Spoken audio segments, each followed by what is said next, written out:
for all of us. It's about predicting where the consumer is going and getting half of it right. One of the things we want to do is create ads that don't suck.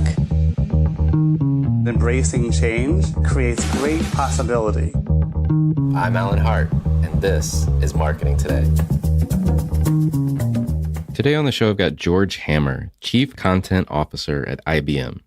Today on the show, George and I talk about his organization at IBM, which is fairly unique in the fact that he manages roughly around 1,500 content producers all around the globe. We talk about whether he feels like he embodies other companies that are bringing, and building their own in-house agency function, and why he thinks that that's absolutely not what he's doing. And we talk about things that he's involved with, like the ANA CMO Growth Initiative, or Growth Council, I should say, and many, many other things. I hope you enjoy this show with George Hammer of IBM.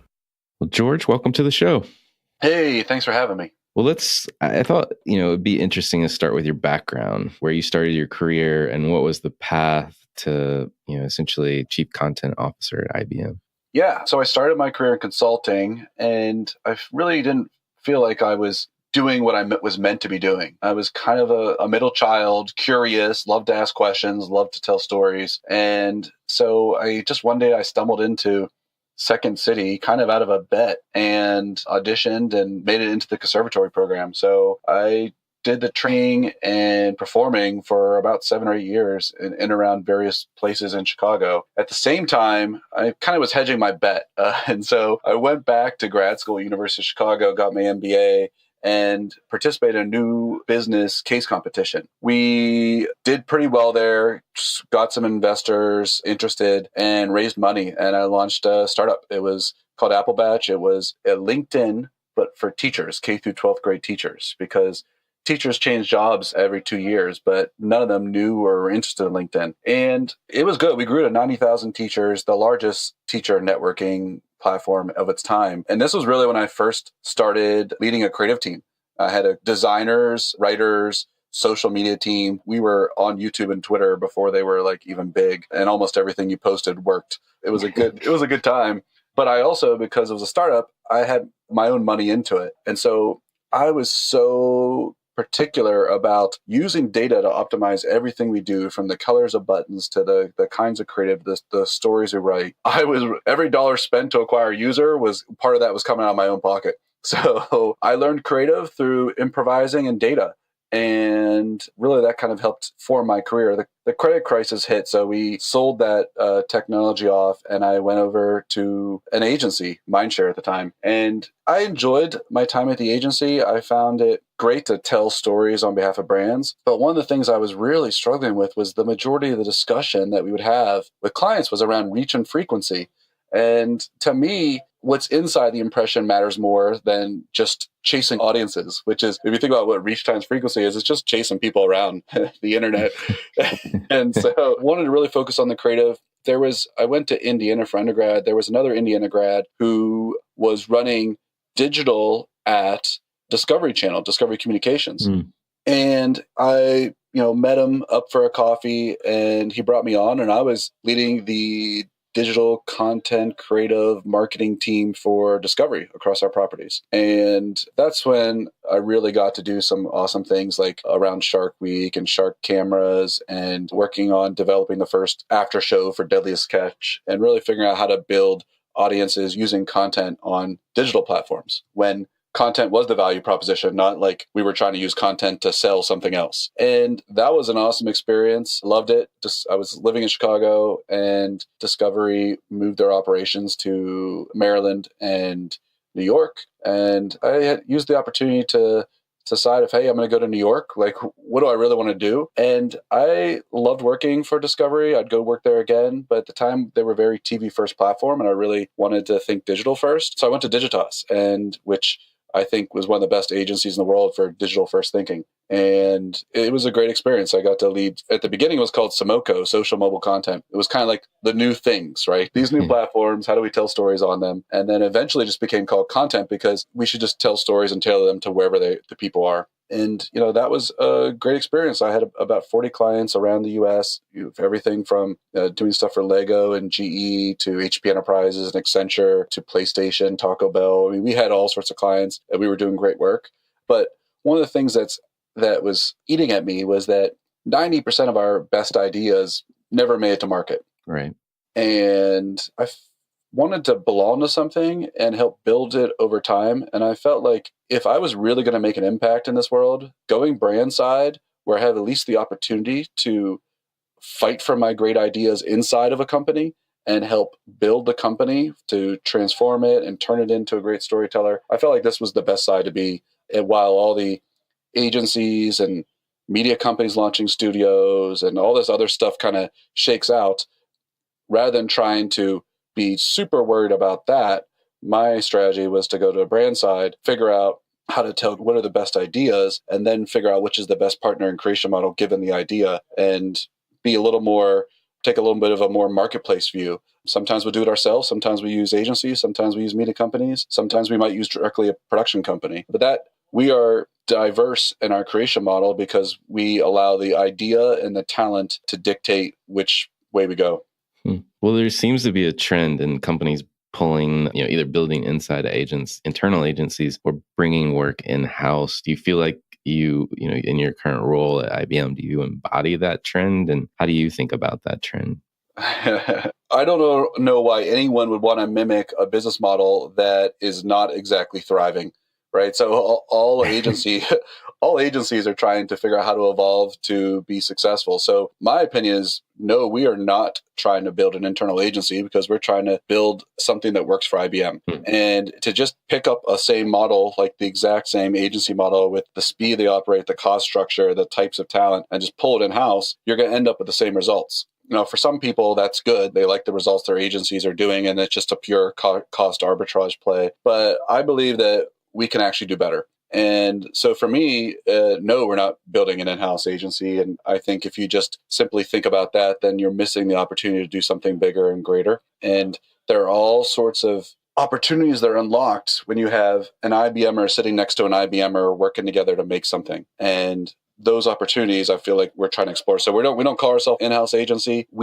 I'm branding the team IBM Originals because we need to own the original idea, and because no one has a better understanding of the audience and the challenges than the people who are here at IBM that live and breathe, everything we do. And so that's kind of the part of the funnel that we're trying to own and take more ownership of, and using our partners, whether internally, meaning we either make it ourselves or externally, to help us along the journey and not say that we're going to be an agency to replace everyone. You've been at IBM for about 2 years, I think, if I read correctly on LinkedIn. Can you remember back to, say, your first 100 days or first few months, whatever makes the most sense, and where did you start? Because I'm assuming that this was kind of an entirely new endeavor. Yeah, I started by trying not to assume I had any of the right answers. So I actually did 100 interviews in 30 days, did talk to so many people that I actually got pneumonia and bronchitis from traveling and talking to people. And then formulated a point of view after that. And even it's interesting because my experience and gut on what I thought I was going to do versus what we ended up doing, because there's a big difference on what works externally and what works inside an IBM, inside a brand. And so I tried to tailor the strategy as much as possible, but my approach has always been to try to get as much right as possible, but be more agile and fail fast and keep iterating. So that's what we've done. We've made some mistakes, but overall, I really think that we are moving in the right direction. Got it. Is there any way to characterize some of those differences, in terms of what you think would work or what works externally versus what is working for you internally now? Yeah, sure. So one of the first things I did was I realized I want to have a great understanding of what's happening in content. And so we need to have great content analytics. Using my experience and knowledge from Digitas, knew great content analytics partners out there, and we hired one. But IBM is such a big, complex company that it's not as easy as just hiring with whom you think is best in breed and saying, let's start using it. It's much more complicated to figure out like how all of our technology connects from the sales all the way back up to the advertising server and impression. So we are a company of complex ecosystems of technologies, and many of them that we build. And so my lesson learned there was we actually are a software company with a lot of developers and data scientists in-house. Let's use what we're good at. And we actually ended up building our own content analytics dashboard and system after the initial partnership didn't integrate and work. And so, I think that's, I sometimes going for speed and what you kind of have to check your gut sometimes and say, what is actually going to work inside the existing systems that are in place? It's really hard to change the whole company at once. It's better to get some results first, and then you can move it over time. Got it. I'm thinking about IBM content, like, just how broad and expansive that could be. How do you describe what it is your domain is inside IBM? And can you give us a little definition of how you define content? It means a lot of things to a lot of different people. Yeah. So I think there's a false narrative in the marketplace of content versus ads, good versus evil. In the end, every touch point we have with an audience is an impression. And so we should try to figure out how to make that impression as great as possible that someone actually wants to spend time with, so much that they would actually pay for spending time with us versus paying for us to go away, which is the Netflix model, right? So I look at it as trying to figure out through all the touch points we have with audiences, trying to figure out how to add value and deliver something that matters to that audience, something that still also matters to the brand. We're not in the business of just delivering content for the sake of it. And then also matters to the world, because if you Google anything we do, there's probably 10 or 30 or 100 people who've delivered a similar piece of content. So we really need to focus on not just making content, but making it unique and different and better than everyone else. And so those are the three criteria we look at whenever we decide on what goes in the impression. I collaborate with people all around IBM because content is made by everyone, made by salespeople, made by a references team, made by an advertising team. We have multiple teams. And so we built a guild of all those teams to talk and collaborate and figure out together, how do we become the best brand storyteller in the world? And that's our mission, is not to try to centralize everything and say that we're going to come in and control content, but how do we lead content and this guild of creators forward? And how do we create demonstrations of great so people know what it looks like and want more of it? And that's why we launched here at IBM what we're calling the Great Content Gallery, which didn't exist, which is just a curation of the best content in and around IBM all the time for people to steal and reuse, but also to inspire them to do more stuff like it. Because before that, people would just create what they thought is great. But this way, people get to see what our audience thinks is great and gets to inspire to make more stuff in that realm. Interesting. What's the profile of a content marketer at IBM? I mean, somebody on your team. What are the types of people? Yeah, so my team, we have business units, we have my central team, and then we have people in geos, and then we have people in our production company. So IBM is about 10 or 15 different business units. In each of those business units, we have what are thought of which were originally content marketers. We evolved them to be more content directors, content leaders, creative champions, because I think content marketer is a word that doesn't really describe what we should be doing.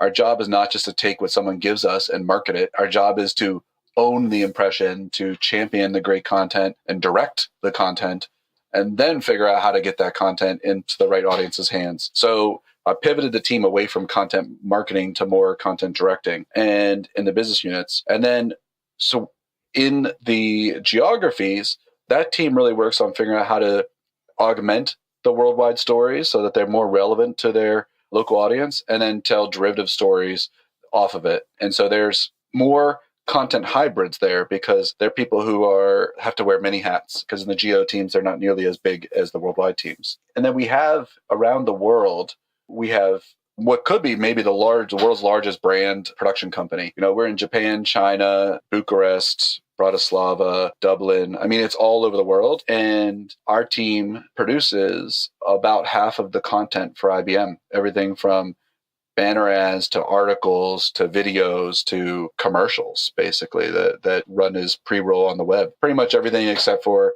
the TV and billboards and some of the above the line advertising you see. So that is the ecosystem of content creators. And so the people at the worldwide team, the content directors, they lead the idea. They decide on who to best work with in order to create that idea. And when they decide that that is our internal production shop, then they work with them. If they decide it's an agency, they work with them. And then we also have an ecosystem of media studio partnerships and external production company partnerships as well. Got it. Do you still work with outside partners? It sounds like you produce about 50%. So I'm guessing you do. Yeah, we have to. And I think it'll always be that way. A couple reasons why is people make great content. And so sometimes the great directors, the great talent, the great writers we want sit in production companies and agencies, sit outside of IBM. So we're always hunting for the best person to help us make content. So we need to have a great ecosystem of partners to do that. Also, when you're inside of IBM, you're making a lot of IBM stuff. I think the value of agencies is to get the talent that we're working on other accounts outside of B2B, outside of technology, who maybe worked on other accounts for the last couple of years, and then we get to bring them on our account to bring fresh perspective and thinking and innovation. So I think that if the external marketplace focused on that, which is like rotating their talent on accounts, focusing on being the tip of the spear when it comes to innovation, not focus so much on trying to be everything to everyone and maximizing revenue, but maximizing the relationship and being unique, because I don't think anyone's really going to be using external partners for pure staff augmentation or for more of the always on content a couple years from now. But there is a great purpose and role all of those external agencies and media companies can play from a talent perspective that will make them not just relevant, but like essential to a brand's success. So you've got all of these various folks and collaborators all around the globe, literally. How do you manage a team that one is that diverse and that distributed? Are there any philosophies or any approaches that you've come to utilize, I guess? Yeah. Well, I am not going to give away our whole org system because I think it's actually a differentiator for us, which kind of is leading to better results. But I will say that our mantra as a team and company has been the same, and it has caught on around the company, which is make less matter more. And before we kind of all adopted this, the KPI was output, how much you're making based upon answering a brief or based upon your time utilization. And people don't want to hear from us all the time. And that was something that we had to kind of get comfortable with and understand, that the goal of content, of marketing, is not to replicate what is necessarily the media company model, which is like to be a lifestyle entertainment brand. You're in someone's life all the time and providing value every single day with multiple impressions. I think we need to say, let's not try to be a brand publisher, because the publishing model of just delivering assets and creating quantity and being this thing that is creating tons of content isn't working either, right? Publishers are trying to figure out how to evolve their models. So we said, let's focus on how do we minimize the number of impressions we provide so that we're only providing the stories that matter, not provide 50 things. But what if we were only going to do 5 or 10 things, whatever the number is of those right number of things, that we say that we're not going to make something unless it actually matters to the audience and provides value. And so if you start thinking like that, we're able to spend the same amount of money, but against fewer impressions, make those fewer things bigger, better. And we're able to actually get more ROI, more benefit, because we're maximizing our relationship with the audience, which is essentially how you sell stuff. And we're by minimizing the amount of content to only the stuff that matters.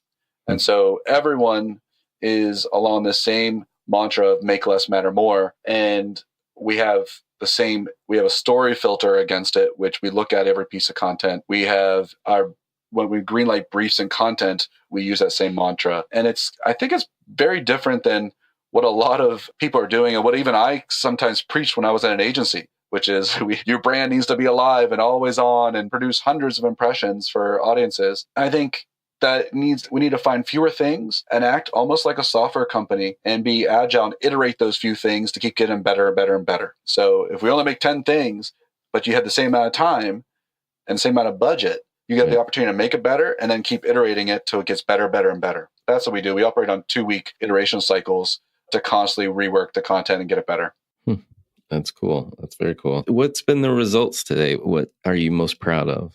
Yeah, a few things. Well, I'm most proud of that we've built such a big, awesome team in such a short period of time. I just came back last night. I just got back from Raleigh visiting the team down there. And we did a gallery opening, which we have actually a physical gallery of our great content. And the people come up who are the creators and they tell the stories of their work. And to see how the awesome work people are doing and the pride they have in their work, and to see that they're making stuff with so many different types of creation models, but yet no matter what the creation model, the outcome is still the same, which is great stuff that audience loves. That's what, touches my heart the most. And to see that we're making this place a great place to work for creators. And then we're also making better content for people. So I think culturally we're building this notion of IBM Originals and creativity in IBM and owning the story versus outsourcing it. The other aspect of our organization model, our briefs, our system we put in place is working too. So we did an audit of 5 campaigns and content that went through this model that we've set up in our org model, and then 5 that didn't. And the results were 92% higher for the stuff that actually went through the pre-post test that went through the new model. And it just goes to show that our approach to client centricity and kind of taking more ownership of the audience experience, our approach of agility and making fewer stuff that matters more and constantly iterating it, and our approach of IBMers working side by side with our partners, whether internal or external, it works. So our plan is to continue to do it more and more at scale and try to figure out how to constantly make stuff better and better. That's great. That's great. Well, one of the things that caught my eye and actually what led to this interview was your work with Content Cantina, which I noticed on LinkedIn, and then started watching them, these little segments, and realized, hey, this isn't really for me. It's for all the IBMers out there, but yet it's public. So can you tell listeners a little bit about what Content Cantina is? Just in your own words? Sure. This is one of my lessons learned from IBM. My first year at IBM, I spent trying to communicate to IBMers everywhere, which there's 5,000 of them in marketing, right? And then my team on the content team is like 1,500 people. So trying to reach these people all around the world and help educate them, inspire them, and evolve our craft using IBM channels was not effective. I would create a blog on our internal IBM site, and it might have gotten 50 views. I would host a webinar and you might get 100 people dialing in. People all are treating our people just like I would treat any other audience, because our IBMers have the same problem, which is they don't have a lot of attention. They're being bombarded by content. So we decided to treat it as if it was a campaign for helping IBMers evolve the content craft. And what would we do differently? And so we decided to test, what if we used external channels as an education source versus our internal ones? And can we reach more IBMers? And can we do so in a way, can we practice what we preach? So we created the Content Cantina because it was something authentic to me, which was we wanted to talk about best practices and content and how we need to evolve. But we didn't want to just have purely talking head videos, and we wanted to do it in a fun way that stands out in your newsfeed. So for me, I love Star Wars. I love Legos. We put the two together and said, let's build a giant Star Wars Lego set and then shoot in the Content Cantina.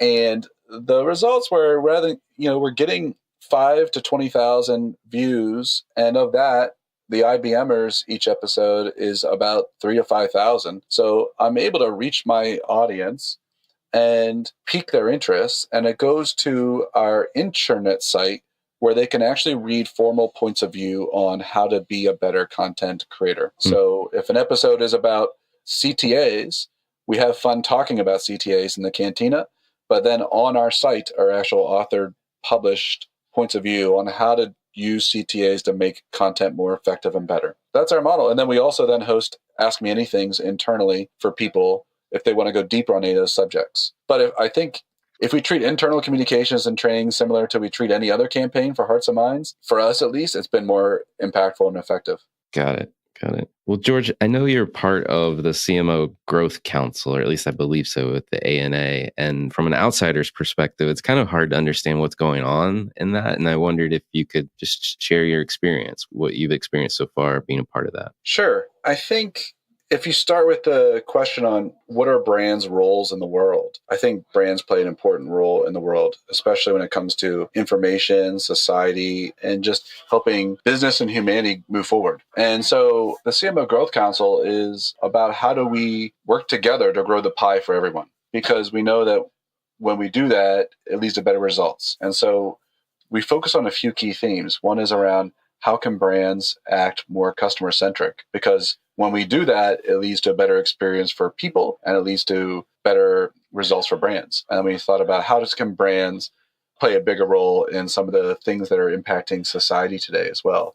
And we all have our own issues that we attack, but what if we all huddled around a few big ones and work together? Might we make a bigger impact? And we also looked at data because it's hot right now. People want to know that the value exchange, when they spend time with us, that we're using their information correctly. And also, as marketing is evolving to become part data science, part creative, we're overwhelmed with people promising the world when it comes to technology. Everyone's saying, and everyone has different tech stacks. So how can we as brands work together to share best practices, learnings, so that we can have an effective point of view on a tech stack for brands? So there are some of these big initiatives that we're looking at that says that the brands have a role to play in the world. If we work together, we make the world a better place for people, and that leads to a better experience for people. That leads to better results for brands. And it's been a great experience to just sit there with 200 CMOs at the ANA and just share stories, because none of us have the answers today, but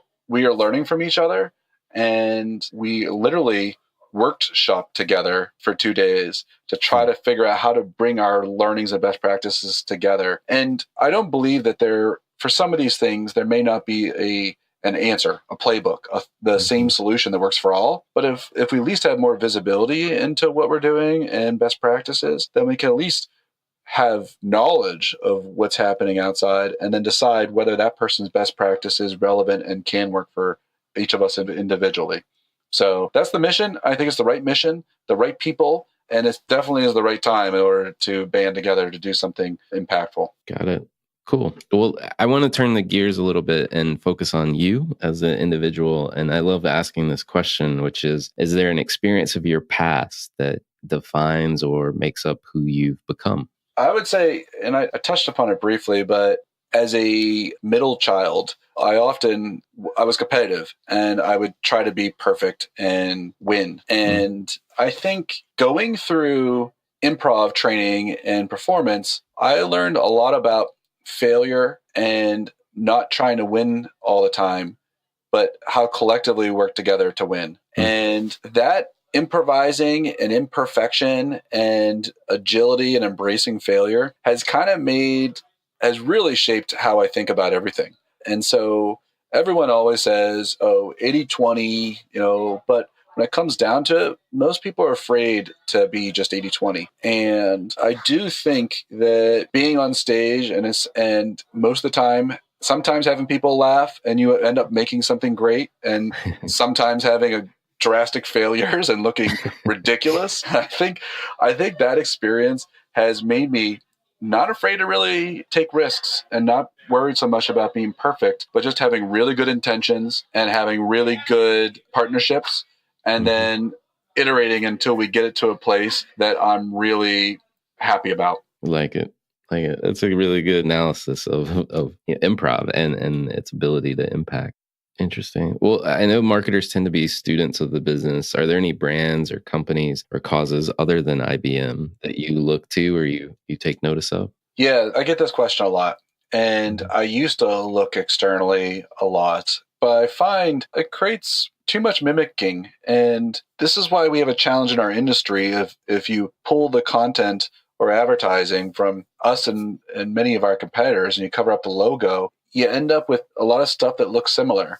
And I do think that you have to be in the know and have your competitive intelligence, but I don't think we need to stare at it as much and overanalyze it, because I really think groupthink is one of the things that has haunted Hollywood, and that's why we see so many types of movies that they do that are the same, and starts to haunt the advertising industry as well. So I tend to look at things outside of, I tend to put more emphasis on stuff outside of the advertising content world, that on the brand side. So I take my team to museums. I take my team to music shows. The team's actually going to go to a movie theater, little indie theater today, and see a film. So we try to be inspired and about creative outside of just brands, because that's really what's going to help us think differently. So I know it's not the perfect, it's probably not what you were hoping for, but I'd say that I don't think anyone in the B2B world has mastered yet building as great relationships through content and storytelling as maybe the B2C world. And I think the B2C world is trying to figure out how to evolve their storytelling so that people seek it out versus try to avoid it. And so overall, I don't want to spend too much time analyzing and trying to replicate things that I don't think have yet figured it out.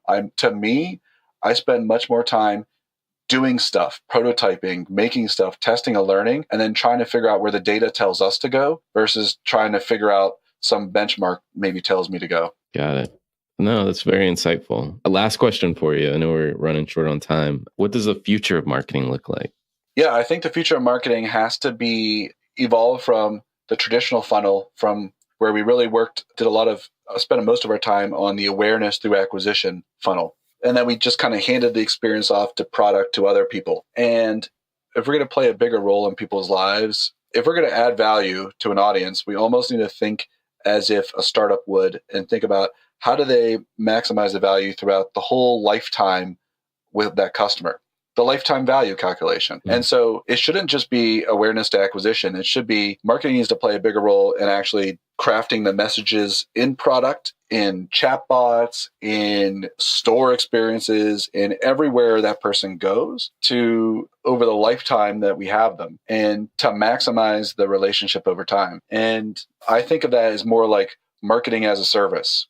If you think about it as a service and not as a means to acquire someone, then you approach every impression differently.